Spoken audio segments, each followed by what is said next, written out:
La fabrication du beurre de karité exige un savoir-faire artisanal. Nous découvrirons dans le dossier de la 2 le processus de fabrication de cette huile végétale qui fait beaucoup de bien au corps. Et puis la Côte d'Ivoire a fait un match nul aujourd'hui à 0-0 face au Brésil aux Jeux Olympiques de Tokyo après leur victoire contre l'Arabie Saoudite.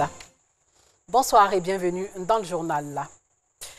Le stock de 6 centres d'accueil pour enfants abandonnés en situation de handicap approvisionné en divers vivres et non-vivres à plus de 15 millions de francs CFA, un don d'un opérateur économique turc réceptionné par la ministre de la Femme, de la Famille et de l'Enfant. La cérémonie de don s'est déroulée à l'orphelinat garçon de Bégéville. Le reportage de Noussangari commenté par Joël Gosset. Des vivres et des non-vivres aux établissements de protection, de remplacement des centres qui accueillent les enfants abandonnés. Un don pour répondre aux besoins alimentaires et hygiéniques des pensionnaires de ces établissements.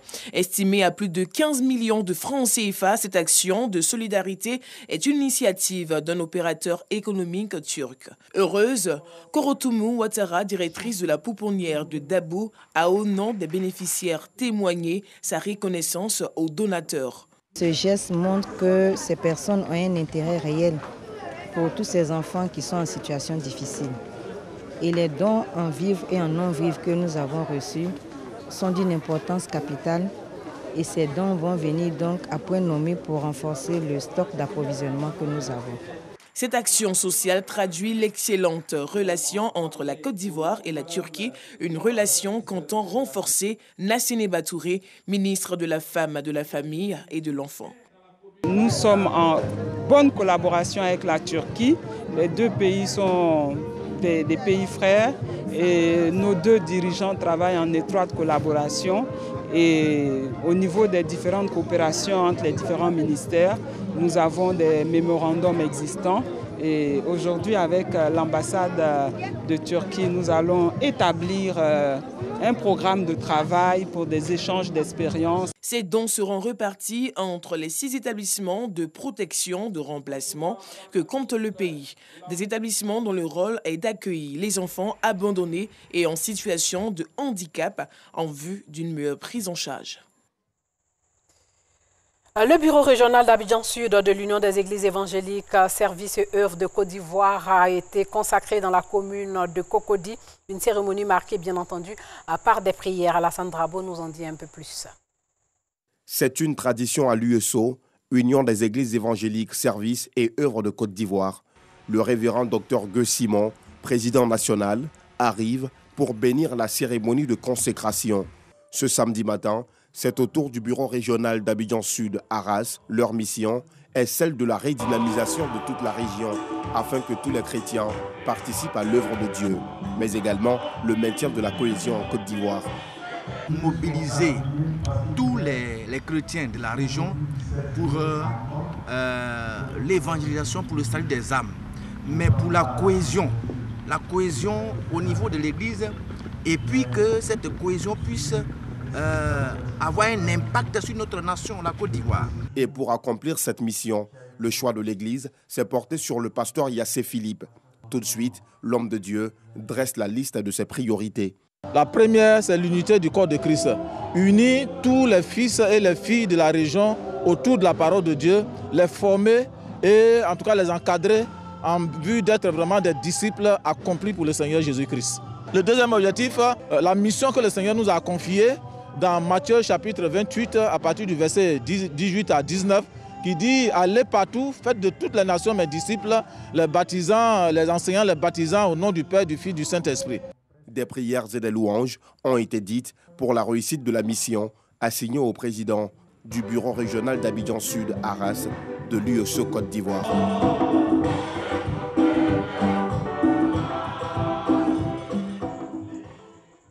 Sachez que la Côte d'Ivoire a fait un match nul 0-0 aujourd'hui face au Brésil aux Jeux Olympiques de Tokyo après leur victoire contre l'Arabie Saoudite. Les Ivoiriens n'auront besoin que d'un point équivalent des matchs nuls avec l'Allemagne pour se qualifier pour les quarts de finale.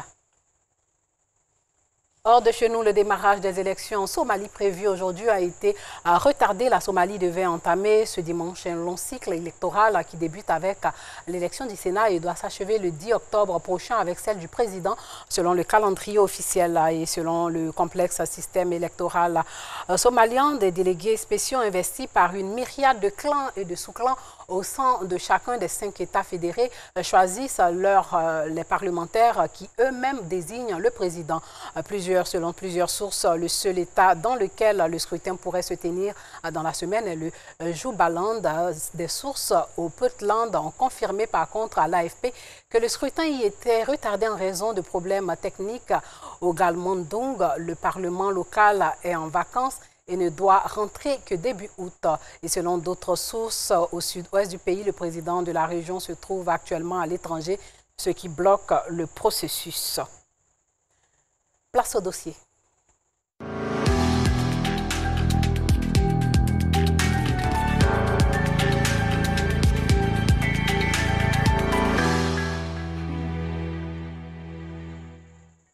Nous serons tous ce soir sur le beurre de karité, de sa fabrication à ses bienfaits pour le corps. Tout un processus qui se fait à partir des amandes, du karité et de l'eau. 5 étapes définissent cette production: un décortiquage des noix, de la confection de la pâte, l'extraction de l'écume, le raffinage de l'huile et la transformation de l'huile en beurre. Un processus qui n'a pas de secret pour une vieille dame de 90 ans qui vit à Kanaolo, un petit village dans le nord du pays. C'est le dossier de Bintou Pekeli. À 90 ans, Moussogbé Koné s'applique à fabriquer du beurre de karité.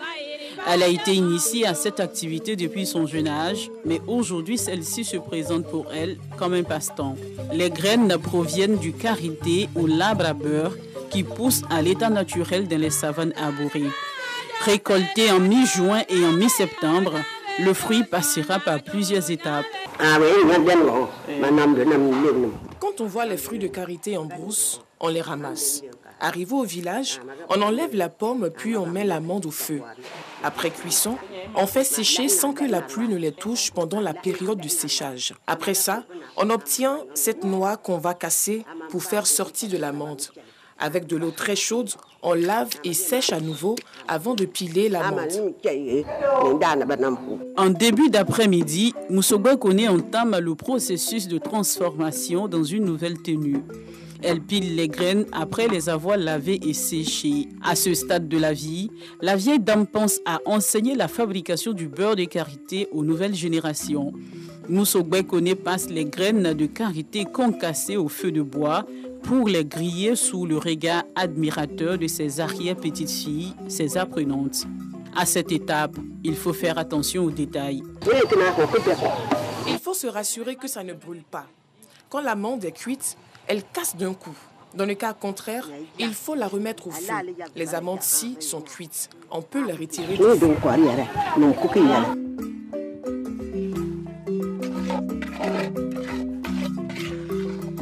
Une fois terminée, la grand-mère et ses apprenantes se dirigent vers le moulin du village.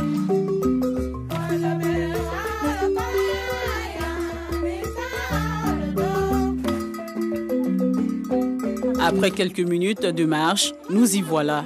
Après négociation, le gérant du moulin accepte de transformer le produit à 7 heures destiné aux céréales. Je préfère piler à 20 h ou bien à 19 h. C'est compliqué. Parce que tu vois, un truc comme ça, tu ne peux pas prendre ça pour mettre dedans comme ça. Il faut que tu laves. Parce qu'à cause de ceux qui viennent piler maïs, pour que, faut pas qu'ils vont venir trouver les gens des trucs comme ça. Si des trucs comme ça, là, il y en a qui se fâchent pour aller. Une pâte chocolatée est obtenue après passage au moulin. Un succès pour la maîtresse et ses élèves. Le résultat connaîtra une autre étape après le dîner. La nuit tombée, les fillettes en congé scolaire sont au rendez-vous. La pâte chocolatée est mélangée avec de l'eau et doit être battue pour obtenir une mousse. Les petites apprenantes prennent du plaisir à la tâche. Je suis élève, comme je suis en congé, je suis venue apprendre à faire beurre de qualité. Je suis en train de taper. Ça doit faire sortir une. Et ce que grand-maman m'a montré, c'est comment on fait beurre de qualité. Mais la grand-mère rencontre des difficultés. La pâte ne prend pas la forme voulue. Il lui faut un plan B. Quand la pâte ne prend pas la forme qu'il faut, je mets au feu directement et j'extrais l'huile au fur et à mesure. Je ne sais pas si la pâte qui est dans le mortier va réussir ou pas. En attendant, je fais de cette manière. Grâce à son expérience, Moussogué parvient à trouver la solution. Tout se passe comme prévu. On a tapé et ça a réussi finalement. On va mettre cette mousse au feu et elle deviendra de l'huile. On va ensuite laisser au repos pour que ça durcisse. Si tu veux vendre ou te pommader avec, c'est comme cela qu'on fait.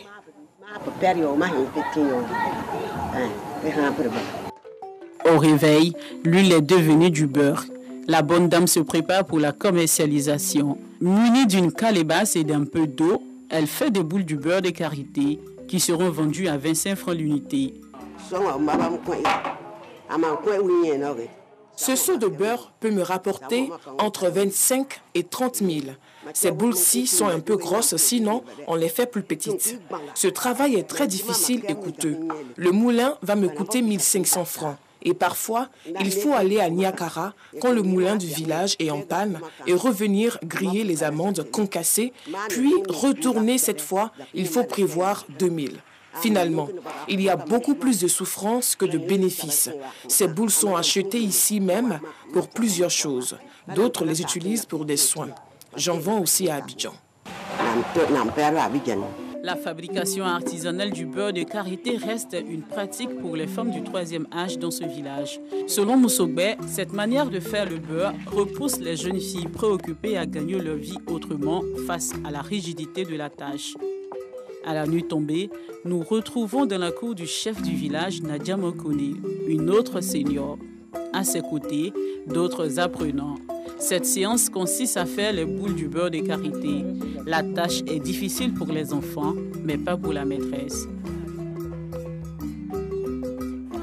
J'ai mis sa boîte sur ma main, ça fait ça, c'est pas fait. Je suis venu apprendre parce que le jour qu'elle est plat, il pourrait faire beurre de karité pour avoir beaucoup d'argent.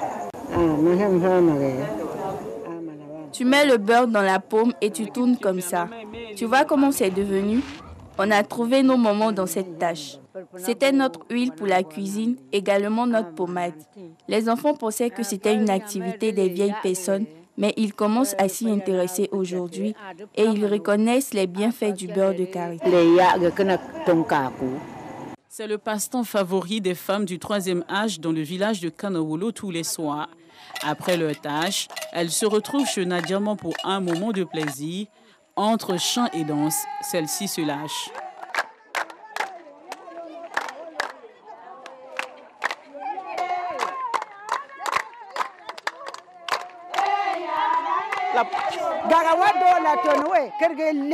La danse avec la petite cloche s'appelle Lato et l'autre c'est Kadogo.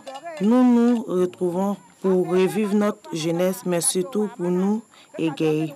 C'est une manière de dire qu'au village, nous y vivons bien heureux.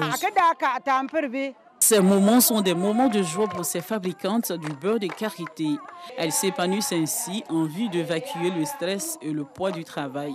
Si ces vieilles dames venaient à disparaître, elles risquent d'emporter avec elles le secret de la fabrication du beurre de karité qui semble ne pas intéresser la jeune génération, plutôt attirée par le commerce d'igname et le ramassage de la noix de cajou, plus rentable selon elle. Un bon reportage, en tout cas, merci à Bintou Pekele, merci à vous de nous avoir suivis. Portez-vous bien.